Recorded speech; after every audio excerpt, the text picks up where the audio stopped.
Hey there, hope everyone's doing well.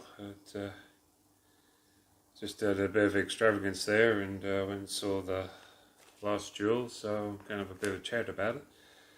I'm sort of looking forward to what's coming out in Australia here with, and it's probably a bit later to all the other countries at the moment, especially US and probably even UK. We've got the Eternals coming up, and also got the next James Bond film, and down the track a little bit further in the beginning of December we got June, which I'm really looking forward to seeing. But for the moment, I'm just talking about the Last Duel. So it's something that's been written and produced by Ben Affleck and Matt Damon. So it's sort of like a team up since probably Good Will Hunting. And they sort of they did a very good job about it, especially if you see the plot line behind it.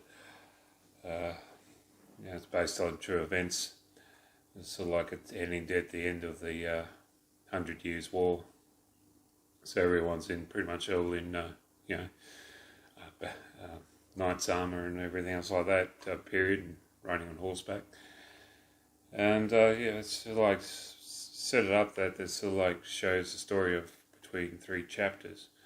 It's like Matt Damon's character, then it flows into Adam Driver's character, and then it goes into what's her name, Jodie Comer, who's having a pretty good year this year, especially after being in Free Guy as well. So yeah, and I very like the way it's very structured. The way they set it up there and everything. It sort of like has a bit of that antagonist of having good friends that turn into hating each other's guts, basically, type of feel to it. It might feel like it'd probably be a little bit like the old Charlton Heston's film, not the Jewels, Ben-Hur, which is, have that thing of having good friendship at the start and end up turning into a bit of rivalries and having that big horse chariot race at the end there. It's sort of very similar to that sort of story where it comes to the thing of just needing to take it out on the field, basically, or take it out in the ring, type of thing. But then it sort of like has that flow on of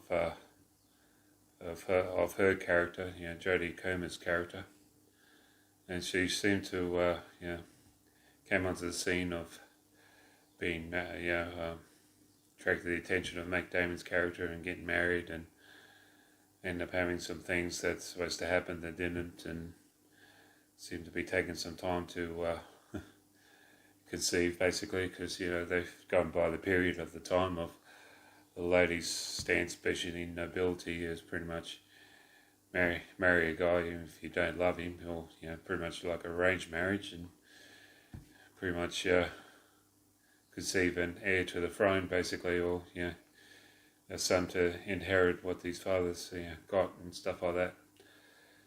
And but she seems to take on a little bit more of a responsibility role, which is not spoken of in that period of time. So just having that stance of what happened to her, and having to have her husband try and support her in their blessing and to do it and stuff like that at the risk of both their lives, to have that sort of stance. And so it certainly you understand why they sort of made this into a film, because especially being based based on true events. It's sort of like Iron Woman, Hear Me Roar type of event. Not so much that Me Too sort of thing, but it's still like the early mark of women taking their stands and having their rights in place and everything else like that, even though it's still got quite a few hundred years to eventually get there. But I find it a very good movie, and I won't be surprised if it's gets some awards happening and everything else like that with it. And I certainly recommend it if you get to see it on the big screen, or I don't know if it's going to be on a streaming service anytime soon, but I certainly recommend seeing it. So But for now, I'll drink my coffee, get ready to edit this film, and I'll looking forward to a couple of weeks' time from recording this to go see Eternals. So, hope you enjoy the film. So consider subscribing down below, and till next time, have a good one.